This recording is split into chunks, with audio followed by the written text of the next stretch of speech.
elected Kim Jong-un, General Secretary of the Workers' Party of Korea and President of the State Affairs of the Democratic People's Republic of Korea. Present at the meeting were committeemen of the Party Committee of the People's Army and members of departments concerned of the Party Central Committee.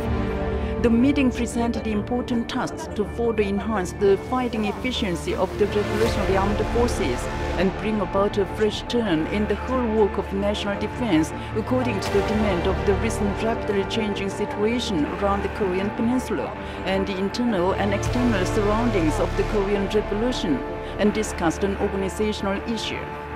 At the meeting, Kim Jong-un analyzed the prevailing situation and the work of the People's Army and put forward the strategic tasks for the People's Army to be held faster permanently and the ways to strengthen and develop the Revolutionary Armed Forces. He stressed that the People's Army should perfectly and resolutely implement the party's lines and policies on army building,